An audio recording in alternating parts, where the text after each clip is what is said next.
और आज से सावन महीने की शुरुआत हो चुकी है। शिव भक्त जो हैं वो लगातार मंदिरों में पहुंच रहे हैं और शिव भक्तों का जो तांता है वो मंदिरों में लग चुका है। आस्था का सैलाब तमाम मंदिरों में नजर भी आ रहा है।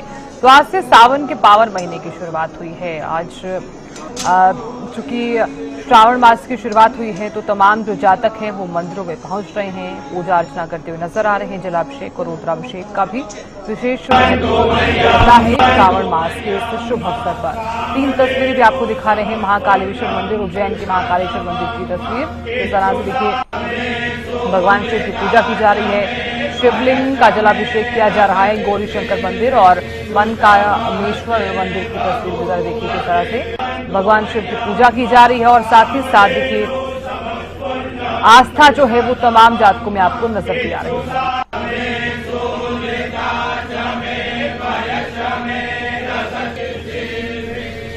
और चलिए अब आपको कुरुक्षेत्र लिए चलते हैं। हमारे संवाददाता गगन जुड़ गए हैं ज्यादा जानकारी लिए हुए और भगवान शिव जी के दर्शन कराने के लिए। गगन देखिए सावन महीने की शुरुआत हो गई है और ऐसा कहा जाता है कि सावन महीने में भगवान शिव जो है वो धरती पर आते हैं और तमाम भक्त जो हैं वो मंदिरों में पहुंच रहे हैं। किस तरह का नजारा आप देख पा रहे हैं गगन? बिल्कुल साधना, देखिए बताना चाहूंगा कि आज से जिस तरीके से जो है सावन मास का महीना शुरू हो चुका है और कहा जाता है कि इस महीने के अंदर जो है भगवान शिव जो है धरती पर आते हैं। लोग देखिए सुबह से ही मंदिरों में आना शुरू हो गए थे अपनी मनोकामना पूर्ण करने के लिए। अपनी इच्छा देखिए आपकी मनोकामना पूर्ण हो सके, सोमवार के व्रत भी रखे जाते हैं। कई लोग जो पूरा सावन व्रत भी रखते हैं। अलग अलग तरीके से जो है जो प्रसाद चढ़ाकर भगवान शिव को प्रसन्न करने की कोशिश जो है की जाए तो आस्था का प्रतीक देखने को मिलता है। देखिए जो भक्त है वो कुछ लोग तो पैदल ही कांवड़ यात्रा लेकर आते हैं, कुछ भक्त जो है डाक कांवड़ जो है साथ लेकर आते हैं। तो ऐसे में नहीं मान सकते कि आस्था के प्रति जो है लोगों में बढ़ावा ही हर बार देखने को मिलता है। और इस समय देखिए मैं कुछ तस्वीरें देखिए दिखाना चाहूंगा कि भक्त जो किस तरीके से जो है भगवान की तरफ प्रसाद चढ़ाते नजर आ रहे हैं। एक आस्था का प्रतीक हम कह सकते हैं। सुबह से ही मंदिरों के अंदर जो है लाइनें लगना जो है शुरू हो जाती है। और आज से देखिए बात की जाए तो आज से सावन मास की शुरुआत हो रही है और अहम बहुत ही खास माना जाता है ये मास। और देखिए सोमवार की बात की जाए तो पहले सोमवार के दिन जो है काफी संख्या में जो है भीड़ देखने को मिलेगी मंदिरों में, क्योंकि कुछ लोग जो है सोमवार के दिन व्रत रखते हैं। पूरे जो जितने भी देखिए सावन मास के देखिए सोमवार आते हैं उनमें जो है व्रत रखते हैं। और बात की जाए तो कुछ लोग जो है पूरे सावन मास के पूरे दिन ही जो है व्रत रखते हैं। तो ऐसा हम मान सकते हैं कि एक आस्था का प्रतीक जो है जो सावन मास जो है देखने को मिलता है। और सावन के महीने में अक्सर ये भी देखा जाता है कि काफी तमाम जो मंदिर है पूरे देश के या प्रदेश की बात की जाए तो बहुत ही लंबी लंबी लाइनें देखने को मिलते हैं। एक आस्था का प्रतीक हम कह सकते हैं। लोग दूध से अभिषेक कर रहे हैं, दही शहद शक्कर चढ़ाते हुए भी नजर आ रहे हैं। जी बिल्कुल गगन, देखिए जलाभिषेक और रुद्राभिषेक का भी विशेष महत्व जो है वो श्रावण मास के इस शुभ अवसर पर रहता है। क्या कोई जातक वहां पर रुद्राभिषेक और जलाभिषेक करता हुआ भी नजर आया? बिल्कुल, देखिए सुबह से ही जो भक्त है जो जलाभिषेक करते नजर आ रहे हैं, अलग अलग तरीके से पूजा करते नजर आ रहे हैं। देखिए फल फ्रूट भगवान शिव को चढ़ाए जा रहे हैं, बेल पत्थर के पत्ते जो है भगवान शिव को चढ़ाए जा रहे हैं। हम यही मान सकते हैं कि आस्था का प्रतीक जो है इस बार जो है देखने को मिल रहा है। तमाम जो जातक हैं जो भक्त हैं वो जो मंदिरों में लगातार जो है पहुंचते हुए नजर आ रहे हैं। और देखिए बात की जाए तो रुद्राभिषेक की या भस्म अभिषेक की बात की जाए तो कुछ मंदिर ऐसे हैं जिनमें जो है भस्म अभिषेक की रात के समय में होता है। अलग से खास तौर पर जो है पूजा भी करवाई जाती है। तमाम जो लोग हैं वो इस पूजा में शामिल होने के लिए दूर दूर से जो है पहुंचते हैं। देखिए कुछ क्षेत्रों को धर्म नगरी के नाम से जो है जाना जाता है। और यहाँ पर तमाम जो अलग अलग बहुत सारे मंदिर है। देखिए सबसे बड़ा मंदिर हम कह सकते हैं कि श्री संगमेश्वर महादेव मंदिर है और इसकी अलग ही महत्व है। तकरीबन हर साल जो है वहाँ पर जो लाखों की संख्या में लोग आते हैं पूजा करवाने के लिए आते हैं। उस समय हम देखिए बड़े वाला जो मंदिर है वहाँ पर मौजूद है। किस तरीके से जल अभिषेक जो है भक्त जो है करते नजर आ रहा है। तो हम यही मान सकते हैं कि आस्था का प्रतीक जो है सावन मास रहता है। लोग जो भगवान शिव के अलग अलग मंदिर है, अलग अलग स्थान है, वहां पर जाकर जो है पूजा अर्चना करते हुए नजर आते हैं। सबसे ज्यादा भीड़ जो है देखने को मिलता है कि हरिद्वार में लोग जो है गंगा स्नान करने के बाद जो है वहां से जल लेकर जो है तो कुछ लोग पैदल ही, कुछ लोग अपने कारों पर या डाक कावड़ लेकर जो है अपने घरों के पास जो मंदिर है वहां पर जो है जो जल चढ़ाते हुए नजर आते हैं। तो हम जल चढ़ाते हुए नजर आते हैं, तो हम ये मान सकते हैं कि इस बार जो है एक आस्था का प्रतीक जो है फिर से देखने को मिला। पूरा साल ही शिव भक्तों को इस मास का, सावन मास का जो है इंतजार रहता है, कब सावन मास आए और कब जो है हरिद्वार जाकर वो जल लाकर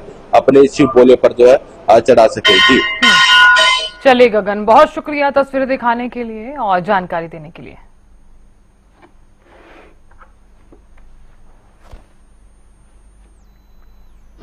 श्रावण मास आज से आरंभ हो रहा है और आज से ही शुरू हो जाएगी भगवान भोलेनाथ की आराधना। सुबह से ही देवालयों में, शिवालयों में शिव भक्तों की भीड़ उमड़ रही है। जलाभिषेक और पंचामृत से स्नान, ये सब प्रक्रियाएं, ये सब भक्ति के तरीके जो है भक्त अब पहुंच रहे हैं अपने भगवान, अपने आराध्य भगवान भोलेनाथ के दर्शन के लिए। हमारे साथ शास्त्री जी हैं, उनसे जान लेते हैं। शास्त्री जी, सबसे पहले जानना चाहेंगे कि आज जो श्रावण मास शुरू हो रहा है उसका शास्त्रीय अनुसार जो है क्या कुछ विशेष महत्व है? सबको हर हर महादेव, जय माता दी। ये श्रावण माह बड़ा ही सुखद और फलदायी है। ये आपको जानकारी है कि माँ सती ने जब प्रारंभिक अपनी तपस्या की थी शिव को पाने के लिए, तब यह उत्तम व्रत फलदायी श्रावण माह का व्रत किया था, जो कि श्रावण में उसके अनुसरण करके भक्त इस मंगलमय व्रत को करते हैं। और इसके साथ साथ कांवड़ यात्रा भी होती है। कांवड़ यात्रा का ये विधान है कि जब प्रभु श्री राम ने अपने पिता दशरथ की मुक्ति हेतु कांवड़ यात्रा बिहार मुल्तानगंज के लिए देवघर में के लिए की थी, तो तब से कांवड़ यात्रा का यह विधान बन गया और हम भक्तों के लिए एक अनुसरण हो गया कि हम उनके पथ पर चलकर भगवान शिव की इसी प्रकार आराधना उपासना करेंगे। अब दुग्ध आदि से भगवान का जलाभिषेक होता है, तो कई बार यह सवाल आता है कि दुग्ध क्यों चढ़ाया जाता है। ऐसे अनेक सवाल आते हैं कि आखिर दूध ही क्यों भगवान पे, कई लोग बोलते हैं वेस्ट कर रहे हैं। तो आपको ये जानकारी कि इसी दिन समुद्र मंथन हुआ था और प्रथम में निकला था हलाहल विष, जिसको पान किया था स्वयंभू भगवान शिव ने। और जब स्वयंभू भगवान शिव ने उसको हलाहल विष को पिया था, तो भगवान के शरीर में जलन उत्पन्नता हो गई थी, अर्थात एकदम से विकीर्णता आ गई शरीर में। तब भगवान शिव के ऊपर जैसे ही जलाभिषेक किया गया, फिर भी भगवान की वह मुद्रा शांत नहीं हुई। उनको अनेक प्रकार की जैसे कि हृदय में विदारणा होने लगी, तो अनेक लोगों से संपर्क किया गया, देवताओं से संगठन हुआ, ब्रह्मा आदि ने यह निरूपण निकाला कि एक बार दुग्ध चढ़ाया जाए। इसका वैज्ञानिक कारण भी है कि दुग्ध में होती है शीतलता।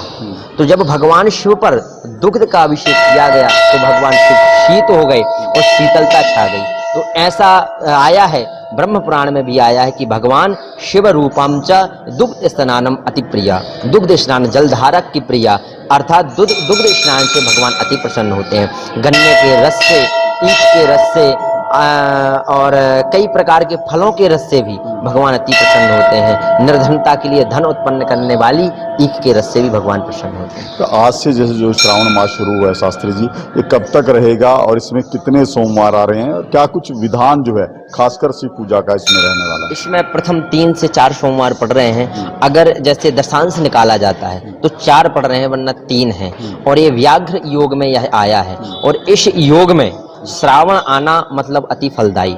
श्रावण में भगवान शिव का ये समझ लीजिए साक्षात आशीर्वाद। व्याघ्र का मतलब है विघ्नों को हरने वाला, तो उनको हरण करने वाला यह श्रावण माह आया है। और इसमें एक माह तो मुख्यता है ही कि इसमें भगवान की आराधना, उपासना और अभिषेक होता है। अभी अलग अलग तरह से अभिषेक करते हैं, जल से अभिषेक करते हैं, पंचामृत से करते हैं, दूध से करते हैं और महाअभिषेक भी रहता है। तो अलग अलग जिस तरह से ये अभिषेक हैं, इनका क्या कुछ महत्व रहता है? किस तरह से कौन से जो है श्रद्धालु को, भक्त को कौन सा अभिषेक जो है वो करना चाहिए? जैसे मान लीजिए धन की कमी है, धन लक्ष्मी की कमी है, उसके लिए गन्ने का रस अति फलदायी है। अगर किसी भी प्रकार की जड़ित समस्या है, शरीर की, उसके लिए पंचामृत।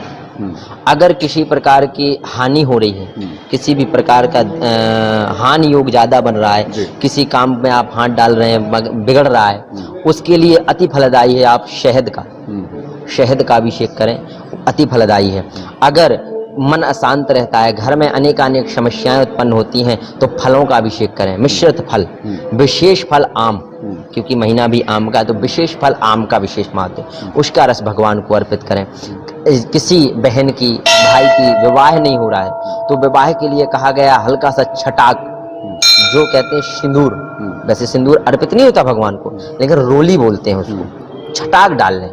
और ये भी प्रमाण है कि माँ सती ने वही किया था, 108 सिंदूर की पुड़िया बनाकर भगवान का परिक्रमा लगा करके, अर्घ परिक्रमा लगा करके, और जहां से आपने प्रारंभ किया है वहीं वो छटाक सिंदूर रखते जाएं, पुड़िया बना लें छोटी छोटी और रखते जाएं, और इसका एक मंत्र है, उस मंत्र का उच्चारण करते जाएं। उस मंत्र के उच्चारण के साथ भगवान भोलेनाथ की कृपा हो।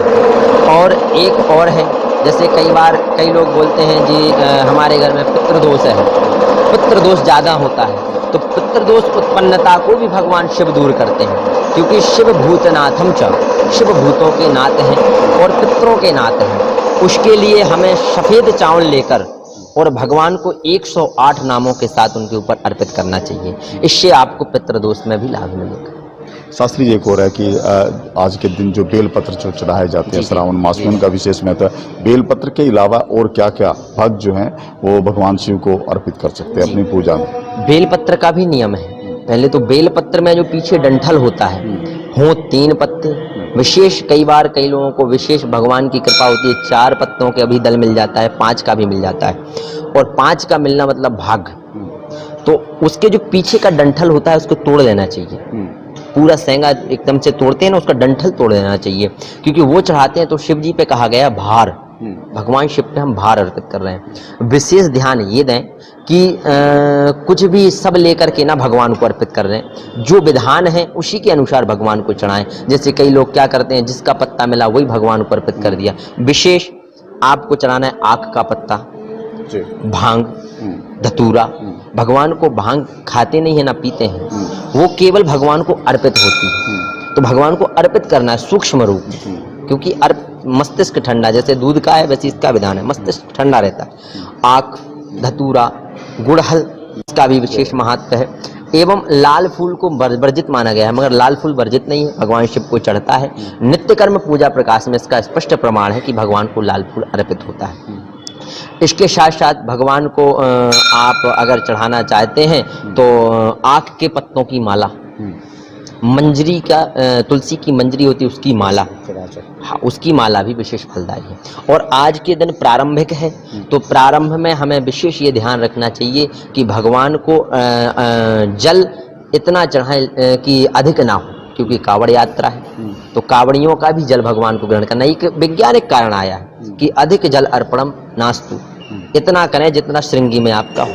तो अभी सुबह से किस तरह से देख रहे हैं कि कितने संख्या में भक्त जो है मंदिर पहुंच रहे हैं? कृपा पूरे अधिकाधिक संख्या में आए हैं और अभी भी आते जा रहे हैं। और ये बिल्कुल तांता आप देखेंगे 12 बजे तक भगवान के यहाँ, शिव जी के यहाँ जल चढ़ाने के लिए, प्रणाम करने के लिए भक्त आते जाएंगे और अपना प्रसाद लेकर के अपने अपने शुभ स्थान। बिल्कुल, देखिए आचार्य जी ने बिल्कुल सरल तरीके से बताया कि श्रावण मास का क्या कुछ महत्व है, किस तरह से जो भक्त हैं वो भगवान भोलेनाथ की आराधना कर सकते हैं, और सारा विधान क्या कुछ रहता है, किस तरह का अभिषेक आपको क्या फल देगा, ये तमाम जानकारी दी है। और आज से इस तरह से श्रावण मास शुरू हुआ है, 3 सोमवार बताए गए हैं, और जो योग है वो भी खास योग में इस बार श्रावण मास शुरू हुआ है।